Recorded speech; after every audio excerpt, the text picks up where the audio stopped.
Good morning, beautiful people. Welcome to Bible in a Year with Lovie. We're on day 50. We're reading the Life Application Study Bible, 3rd edition, New Living Translation.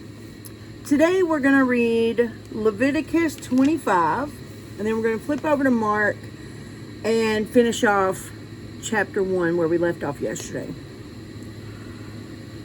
So if you guys are ready, let's dive right in.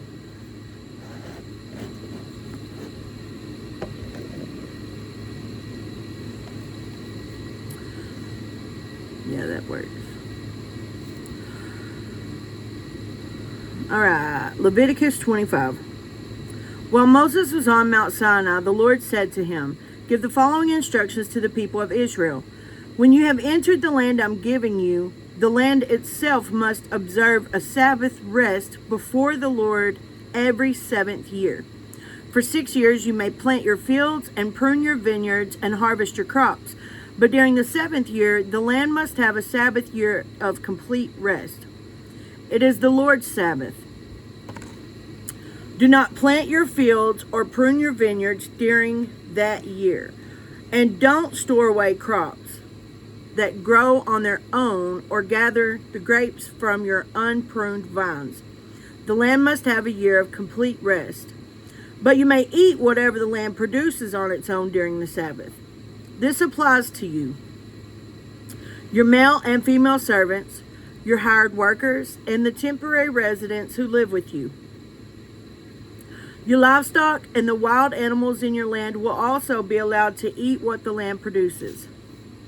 In addition, you must count off 7 Sabbath years, 7 sets of 7 years, adding up to 49 years in all. Then on the Day of Atonement in the 50th year, blow the ram's horn loud and long throughout the land. Set this year apart as holy, a time to proclaim freedom throughout the land for all who live there. It will be a jubilee year for you, when each of you may return to the land that belonged to your ancestors and return to your own clan. This 50th year will be a jubilee for you. During that year, you must not plant your fields or store away any of the crops that grow on their own, and don't gather the grapes from your unpruned vines. It will be a jubilee year for you, and you must keep it holy. But you may eat..." My pages are stuck together. "But you may eat whatever the land produces on its own in the year of Jubilee. Each of you may return to the land that belonged to your ancestors. When you make an agreement with your neighbor or buy or sell property, you must not take advantage of each other. When you buy land from your neighbor, the price you pay must be based on the number of years since the last Jubilee. The seller must set the price by taking into account the number of years remaining until the next year of Jubilee. The more years until the next Jubilee, the higher the price. The fewer the years, the lower the price. After all, the person selling the land is actually selling you a certain number of harvests. Show your fear of God by not taking advantage of each other." Show your fear of God by not taking advantage of each other.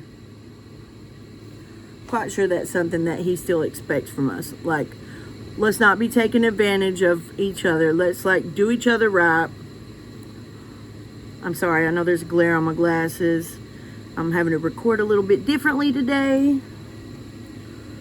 Anyways, don't be taking advantage of each other. God ain't with that. I am the Lord your God.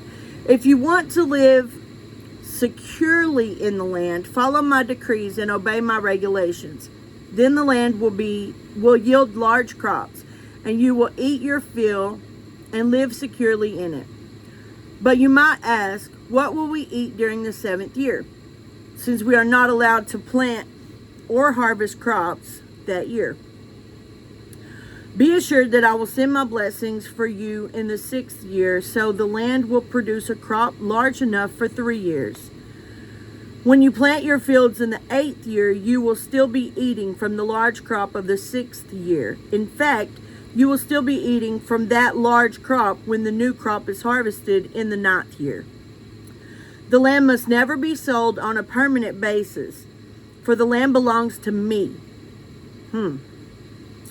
You are only foreigners and tenant farmers working for me. That way. With every purchase of land, you must grant the seller the right to buy it back. If one of your fellow Israelites falls into poverty and is forced to sell some family land, then a close relative should buy it back for him. If there is no close relative to buy the land, but the person who sold it gets enough money to buy it back, he then has the right to redeem it from the one who bought it. The price of the land will be discounted according to the number of years until the next year of Jubilee. In this way, the original owner can then return to the land. But if the original owner cannot afford to buy back the land, it will remain with the new owner until the next year of Jubilee. In the Jubilee year, the land must be returned to the original owner so they can return to their family land. Anyone who sells a house inside a walled town has the right to buy it back for a full year after its sale. During that year, the seller retains the right to buy it back. But if it is not bought back within a year, the sale of the house within the walled town cannot be reversed. It will become the permanent property of the buyer. It will not be returned to the original owner in the year of Jubilee. But a house in a village, a settlement with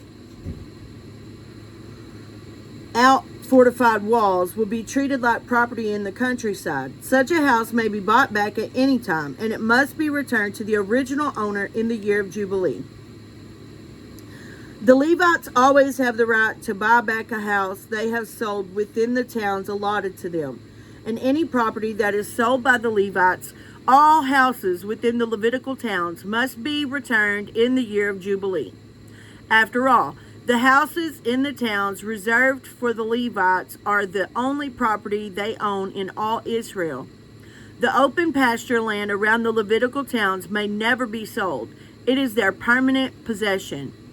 If one of your fellow Israelites falls into poverty and cannot support himself, support him as you would a foreigner or a temporary resident and allow him to live with you. Do not charge interest or make a profit at his expense. Instead, show your fear of God by letting him live with you as your relative. Remember, do not charge interest on money you lend him or make a profit on food you sell him. I am the Lord your God who brought you out of the land of Egypt to give you the land of Canaan and to be your God. If one of your fellow Israelites falls into poverty and is forced to sell himself to you, do not treat him as a slave. Treat him instead as a hired worker or as a temporary resident who lives with you, and he will serve you only until the year of Jubilee. At that time, he and his children will no longer be obligated to you, and they will return to their clans and go back to the land originally allotted to their ancestors. The people of Israel are my servants, whom I brought out of the land of Egypt, so they must never be sold as slaves. Show your fear of God by not treating them harshly. However, you may purchase male and female slaves from among the nations around you. You may also purchase the children of temporary residents who live among you, including those who have been born in your land. You may treat them as your property, passing them on to your children as a permanent inheritance. You may treat them as slaves, but you must never treat your fellow Israelites this way. Suppose a foreigner or temporary resident becomes rich while living among you. If any of your fellow Israelites fall into poverty and are forced to sell themselves to such a foreigner or to a member of his family, they still retain the right to be bought back, even after they've been purchased. They may be bought back by a brother, an uncle, or a cousin. In fact, anyone from the extended family may buy them back. They may also redeem themselves if they have prospered. They will negotiate the price of their freedom with the person who bought them. The price will be based on the number of years from the time they were sold until the next.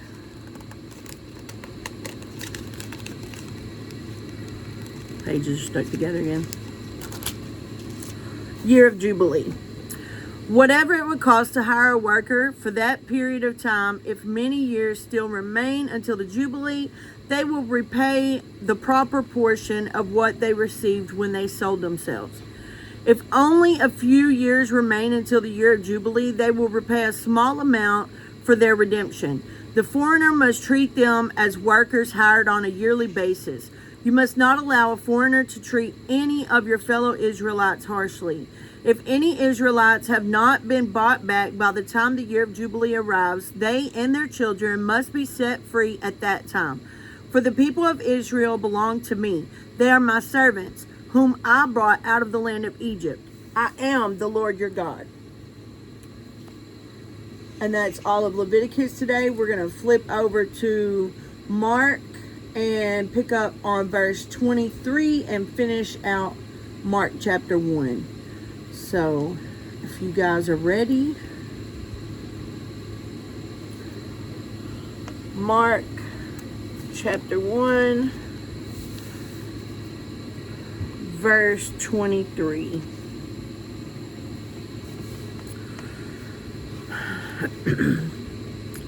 Suddenly, a man in the synagogue who was possessed by an evil spirit cried out, "Why are you interfering with us, Jesus of Nazareth? Have you come to destroy us? I know who you are, the Holy One of God." But Jesus reprimanded him. "Be quiet. Come out of the man," he ordered. At that, the evil spirit screamed, threw the man into a convulsion, and then came out of him. Amazement gripped the audience, and they began to discuss what had happened. "What sort of new teaching is this?" they asked excitedly. "It is such authority. Even evil spirits obey his orders." The news about Jesus spread quickly throughout the entire region of Galilee. After Jesus left the synagogue with James and John, they went to Simon and Andrew's home. Now Simon's mother-in-law was sick in bed with a high fever. They told Jesus about her right away, so he went to her bedside, took her by the hand, and helped her sit up.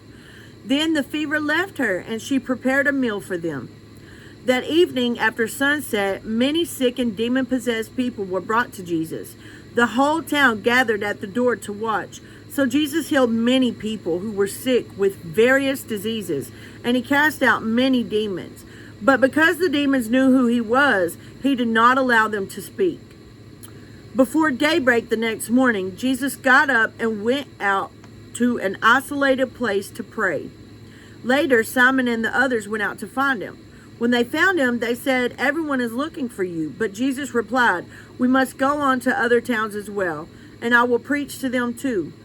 That is why I came." So he traveled throughout the region of Galilee, preaching in the synagogues and casting out demons. A man with leprosy came and knelt in front of Jesus, begging to be healed. "If you are willing, you can heal me and make me clean," he said. Moved with compassion, Jesus reached out and touched him. You know, back then, like, boy, you didn't touch nobody with leprosy. I'm quite sure that the reaction of the disciples whenever Jesus reached out and touched him was like, oh, you know. But this is Jesus. Jesus reached out and touched him. "I am willing," he said. "Be healed." Instantly, the leprosy disappeared and the man was healed. Then Jesus sent him on his way with a stern warning. "Don't tell anyone about this. Instead, go to the priest and let him examine you. Take along the offering required in the law of Moses for those who have been healed of leprosy. This will be a public testimony that you have been cleansed." But the man went and spread the word, proclaiming to everyone what had happened. As a result, large crowds soon surrounded Jesus, and he couldn't publicly enter a town anywhere. He had to stay out in the secluded places, but people from everywhere kept coming to him. I would too.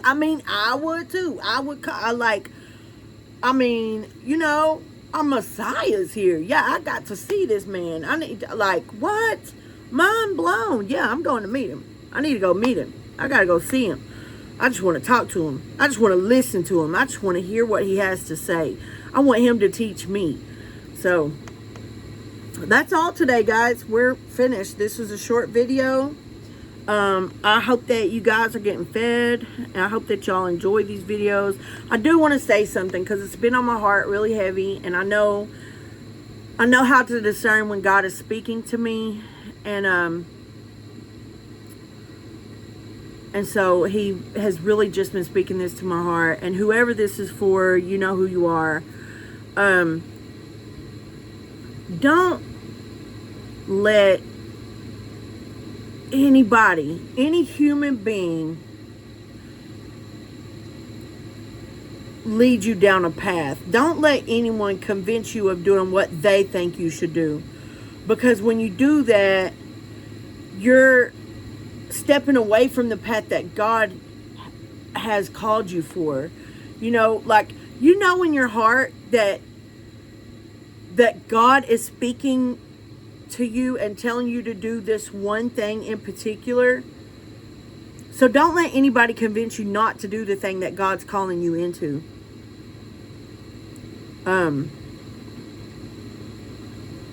Yeah, that's it. So whoever that was for, just know that God's purpose is greater than your plans.